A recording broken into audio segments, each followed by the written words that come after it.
सलाम, नमस्ते, राम राम। कैसे हैं आप सभी?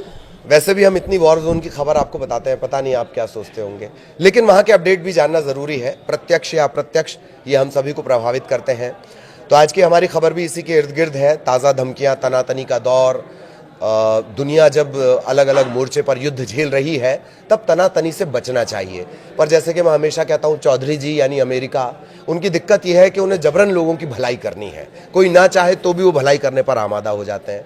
अब वो अल्टीमेटम देने पे आ गए हैं, धमकियां देने पर आ गए हैं। वार्निंग लगातार बढ़ती जा रही है। मतलब इसी से अंदाज़ा लगा लीजिए कि मैं ललित प्रजापति और मेरे साथ जो है वो आनंद प्रजापति जुड़े हुए हैं। आनंद हमारी डिजिटल टीम को लीड करते हैं और विदेश का, मैंने आपको पहले भी कहा है कि विदेश के मसले जितने नज़र आते हैं उससे कहीं ज़्यादा गहरे जाते हैं। इसी लिए हम आनंद के ज़रिए से समझने की कोशिश करेंगे इस बार की धमकी में ताज़ा क्या है। अलग अलग पॉइंट्स हमारे होंगे। नेतन्याहू से इसे शुरू करेंगे, इसके बाद ट्रंप की जो धमकी है, फिर ईरान और बाकी मुस्लिम कंट्रीज़ के बीच किस तरह से तनातनी है या किस तरह से तनातनी पैदा करने की कोशिश हो रही है। तो और भी दो एक पॉइंट रहेंगे। अब चलते हैं, सीधा आनंद के पास चलते हैं। आनंद, ताज़ा धमकी बिल्कुल दी गई है और जो एग्रेशन है ट्रंप का वो लगातार बढ़ रहा है। ऐसा लगता है कि उस एग्रेशन में, उस आग में नेतन्याहू जाके घी डालकर आए हैं, ऐसा लगता है। ऐसे ही समझें इसे। बिल्कुल। दरअसल क्या हुआ है कि बेंजामिन नेतन्याहू अभी पहुंचे हुए हैं अमेरिका दौरे पर, और अमेरिका दौरे पर वो जो गए हैं उनकी रूट भी चेंज हो गई है, बताना चाहूँगा। दरअसल वो जिस रूट से जाना चाह रहे थे उस रूट से वो नहीं गए हैं, उनका रूट चेंज हो गया है, क्योंकि उन पर भी अरेस्ट वारंट जारी किया गया है इंटरनेशनल क्रिमिनल कोर्ट की तरफ से। तो इसके कारण से ऐसा मतलब खबरें आ रही हैं कि उसे बचने के लिए उन्होंने अपनी जो अमेरिका जाने की जो रूट है वो चेंज कर दी है।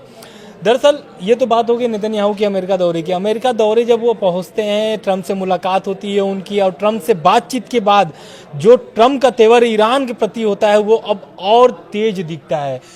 जो आपने बोला ना आग में घी डालने वाली बात, तो वो सच हो गया है। दरअसल ट्रंप ने फिर से ईरान को धमकी दी है और उन्होंने बोला है कि शनिवार से इसकी वार्ता शुरू हो सकती है। ईरान से परमाणु जो समझौते की वार्ता चलने वाली है या डील के लिए, जो अमेरिका लगातार बोल रहा है कि ईरान से हमारी जो डील है वो होनी चाहिए, उसके लिए वार्ता करना चाहता है अमेरिका, और वो वार्ता शायद शनिवार से शुरू होने वाली है।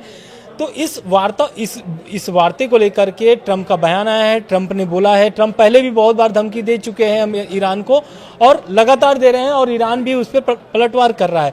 लेकिन ट्रंप ने जो इस बार बोला है वो बहुत खतरनाक तरीके से, मतलब एक तरीके से ऐसा बयान है जिससे डर जाएगा। उसमें दो बड़ी प्रमुख बातें जो मैंने देखी हैं उस एग्रेशन में, कि एक तो जो 60 दिन का अल्टीमेटम दिया गया, बिल्कुल, और ये बहुत हास्यास्पद सा लगता है। बड़े माइनर पॉइंट से ये फंसी हुई है, ये जो डील की बात आ रही है।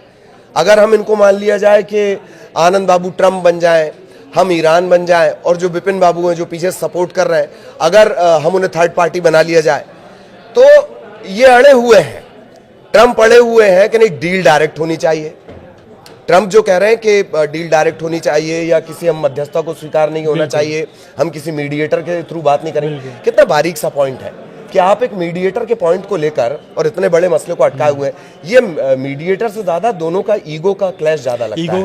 बिल्कुल। हाँ, अब आप जो जिक्र कर रहे थे वो बता दें प्लीज। पहले तो हम 60 दिन वाला बात तो करेंगे, लेकिन अभी जो मुख्य बात है जो आप बोल रहे थे कि ईरान की अमेरिका कैसे मिडिल ईस्ट में अपना वर्चस्व बढ़ा रहा है, तो बात यह है कि अमेरिका के अभी मिडिल ईस्ट में करीब 45,000 सैनिक तैनात हैं पूरे मिडिल ईस्ट में, ठीक है।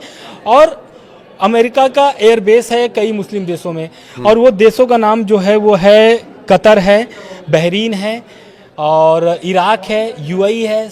तो इन सब देशों में क्या है कि जो एयरबेस है, इन जगहों पर अमेरिका के सैनिक तैनात हैं। करीब पूरे मिडिल ईस्ट में 45,000 सैनिक तैनात हैं।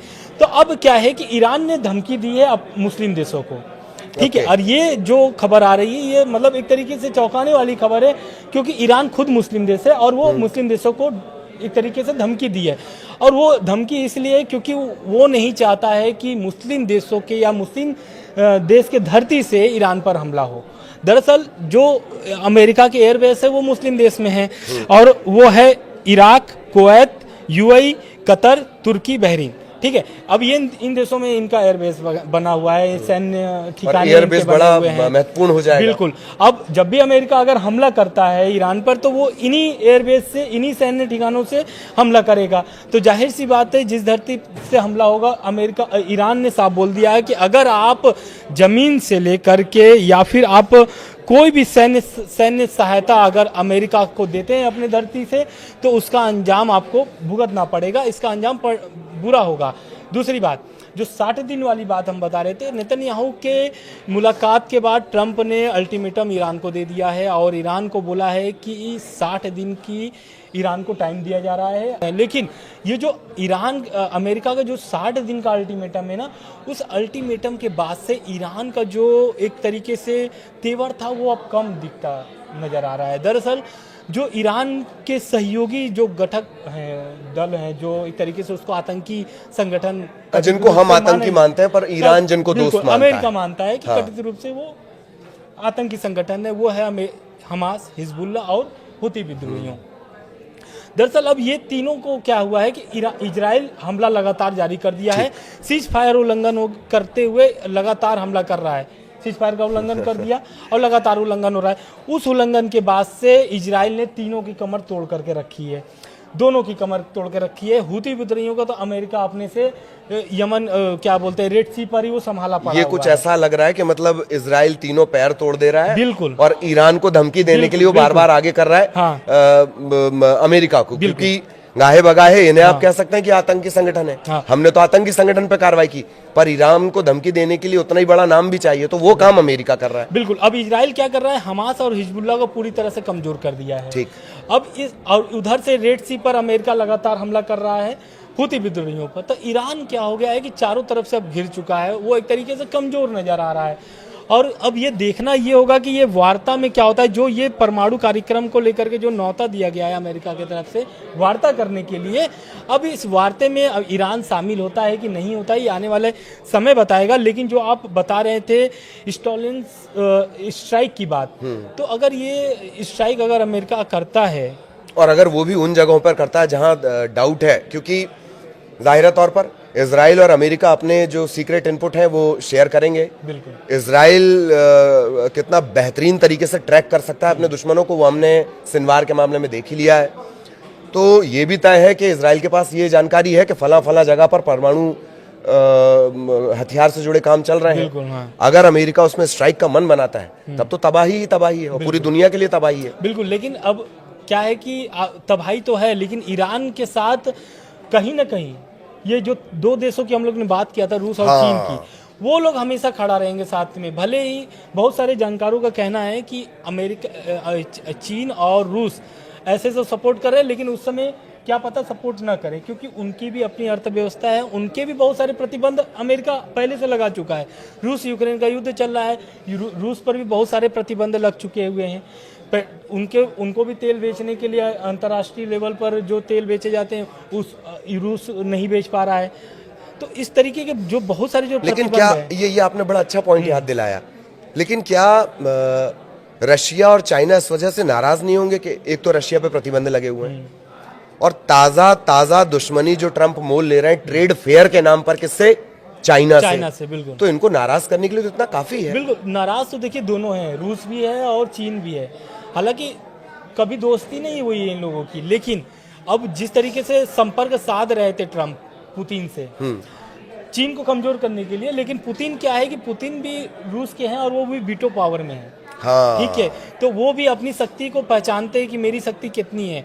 ट्रंप बहुत बार प्रयास किए कि पुतिन को साध करके रूस यूक्रेन का सीजफायर कर दिया जाए युद्ध को, और वॉर जो है वो खत्म कर दिया जाए, लेकिन ऐसा होता नहीं है। ट्रंप लगातार बात करने के भी प्रयास करते हैं पुतिन से। पुतिन एक बार तो ऐसा हुआ कि पुतिन से बात करने के लिए फोन पर बातचीत थी पुतिन की, पहले से शेड्यूल था कि ट्रंप और पुतिन से बातचीत है। पुतिन 1 घंटे वेट कराने के बाद ट्रंप से बात किए थे। ट्रंप का उस पर कुछ दिन बाद बयान आता है और वो बोलते हैं कि मैं पुतिन से नाराज हूँ। पुतिन बात मानने के लिए तैयार नहीं है। तो ऐसे ऐसे खबरें लगातार आते रहते हैं युद्ध से संबंधित। एक लास्ट क्वेश्चन की तरफ हम बढ़ेंगे। आप जब भी ट्रंप के जिक्र करते तो मुझे ऐसा लगता है, होता है कभी कभी कोई आदमी सुबह सोकर उठता है, फिर वो एक गेम खेलता, अक्कड़ बक्कड़ बम्बे, वो 80-90 पूरे 100, आज मैं क्या डिसाइड करूं। बहुत अजीब सी बातें हैं, मतलब मैं मीम्स की बातें कर रहा हूँ सोशल मीडिया पर जो चल रहा है। अब द फाइनल क्वेश्चन, कि क्या वाकई आपको लग रहा है कि अब अमेरिका का एग्रेशन बढ़ा है और इस बार वाकई चिंता की बात है? क्योंकि आप जब दिनों में डेडलाइन देने लगे, 60 दिनों का अल्टीमेटम देने लगे, और आप ये कह दें कि नहीं शनिवार से तो तुमको बातचीत की मेज पर आना ही है, कितना खतरनाक है ये पूरी विश्व बिरादरी के लिहाज से? बिल्कुल, देखिए अगर ईरान पे हमला होता है ना अमेरिका की तरफ से, तो जाहिर सी बात है मुस्लिम देश कहीं ना कहीं ईरान को ही सपोर्ट करेंगे। अब उसमें कुछ मुस्लिम देशों को अगर हम निकाल दें, क्योंकि सऊदी अरब, यूएई, ये लोग व्यापार के नज़रिए से जाने भी जाते हैं और वो लोग व्यापार करने के लिए ज़्यादा इच्छुक होते हैं, युद्ध वो लोग नहीं मानते हैं जाहिर तौर पर। और वो हमेशा बोलते हैं कि युद्ध से समाधान नहीं निकलता है, बैठ के बातचीत से समाधान निकलता है। रह गई बात ईरान और अमेरिका की, तो ये तो उनकी दुश्मनी जो है कि 79 से चली आ रही है, जब से ईरान क्रांति हुई है। ईरान क्रांति होती है, पहलवी जो होते हैं वो छोड़ करके चले जाते हैं, और तो कहते हैं तख्ता पलट भी सीआईए ने करवाया था। बिल्कुल, हाँ सीआईए, बिल्कुल सीआईए और ब्रिटेन, ये दोनों ने मिल करके, ऐसा खबरें हैं कि ये दोनों मिल करके तख्ता पलट करवाए थे। जो पहले शासक थे ईरान के, वो चाहते थे कि तेल की राष्ट्रीयकरण हो जाए, तो उसलिए ब्रिटेन और सीआईए मिल करके तख्ता पलट कराते हैं, लाते हैं पहलवी को। पहलवी क्या करते हैं, पहलवी एक तरीके से अमेरिका के छत्र छाया में जी रहे थे, अमेरिका जैसा बोलता था वैसा करते थे। ये बात खुमैनी जानते थे। खुमैनी को जब ये बात लगी कि यार ये तो देश को बेच देगा, ईरान को तो पूरा बेच देगा ऐसे, तो तब फिर क्या करते हैं, खुमैनी एक क्रांति शुरू करते हैं ईरान में, और फिर पहलवी को छोड़ करके देश भागना पड़ता है। और खुमैनी आज के समय में ईरान के सबसे बड़े नेता माने जाते हैं। मतलब अगर आयतुल्लाह अली खमनेई की बात ना करें तो हम अभी के समय में तो आयतुल्लाह अली खमनेई को ही एक तरीके से वो ईरान के सुप्रीम लीडर है। तो पर ये खुमैनी से खामेनेई तक का पूरा सिलसिला है जो 2018 तक आता है। JCPO है इसमें 2015 में, 2013 में शुरुआत, 2015 में JCPO के जो गठन हुआ था, और 2018 में ट्रम्प खुद इससे बाहर निकल जाते हैं। और एक बात और भी है, जब ट्रम्प आ रहा है रिश्तों में तनातनी तब ज्यादा है। बिल्कुल, रिश्तों में तनातनी भी ज्यादा है। ओबामा के टाइम पे उसको ढील भी दी गई थी। बिल्कुल, उनकी तो दोस्ती और मतलब एक तरीके से जो उनके संबंध खराब थे वो सुधर रहे थे धीरे धीरे, और ओबामा भी चाहते थे कि ईरान से मेरी जो संबंध है वो सही हो जाए, सुधर जाए, क्योंकि कोई भी देश किसी भी देश से दुश्मनी नहीं चाहता है। तो कुल मिलाकर के ईरान और अमेरिका की जो युद्ध है, अगर ईरान 60 दिन का अल्टीमेटम के अंदर में, जो अल्टीमेटम मिला है उसके अंदर में अगर ईरान बातचीत के लिए तैयार हो जाता है, वार्ता के लिए तैयार हो जाता है, तो इसकी रूपरेखा कुछ और होगी। अगर नहीं तैयार होता है तो जैसा ट्रम्प बोल रहे हैं वैसा कर भी सकते हैं, क्योंकि ट्रम्प ऑलरेडी अभी हमला कर रहे हैं हुती विद्रोहियों पर, जो ईरान का एक तरीके से कथित रूप से सहयोगी है। तो ईरान, यमन जो है लगभग 30% यमन पर कब्जा है हुती विद्रोहियों का, और ये ट्रम्प को बहुत खटकता है, क्योंकि जो रेड सी है वहाँ से जो व्यापार होते हैं करीब दुनिया का 14% व्यापार होते हैं। तो इस व्यापार, ट्रम्प है व्यापारी आदमी और वो हर चीज़ व्यापार से जोड़ करके देखते हैं। जैसा आपने बोला ट्रेड वॉर क्यों हो रहा है, क्योंकि अमेरिका को वो बढ़ावा देने के लिए लगातार वो इस तरीके का एक तरीके से टैरिफ लगा रहे हैं सभी देशों पर, और अपने देश को मजबूत करने के लिए। तो कहीं ना कहीं ये देश को तो नुकसान, जिस पे टैरिफ लगा रहे हैं उनका तो भारी नुकसान हो रहा है। सेंसेक्स पूरा गिरे पड़े हुए हैं सब जगह। बिल्कुल, तो जो बात आपने कही है, कहीं ना कहीं से धंधा आ ही जाता है। मैंने अभी 2 दिन पहले जो आपको वीडियो दिया था उसमें मैंने इस बात का जिक्र किया, एक संपादकीय एडिटोरियल का मैंने जिक्र किया है। सुनील सर ने, सुनील कुमार जी, डेली छत्तीसगढ़, उन्होंने ये लिखा है। उनमें एक लाइन उन्होंने बड़ी दिलचस्प दी है कि ट्रम्प एक चुने हुए राष्ट्राध्यक्ष से ज्यादा एक कारोबारी की तरह बातें करते हैं, और जब कारोबार की बात आएगी तब तो इसी तरह से तनाव बनेगा। तो अब मेरा ख्याल है सबकी निगाहें शनिवार पर होंगी कि क्या जो डील की शुरुआत कोई हो पा रही है, बातचीत हो पा रही है, नहीं हो पा रही है, उस पर अब सबकी निगाहें टिकी हुई हैं। इसी तरह से अपडेट हम आप तक पहुंचाते रहेंगे, और अभी के लिए आप मुझे यानी ललित प्रजापति और आनंद प्रजापति को इजाजत दीजिए। हम फिर हाजिर होंगे जो भी अपडेट इसमें रहता है उसके साथ। नमस्कार।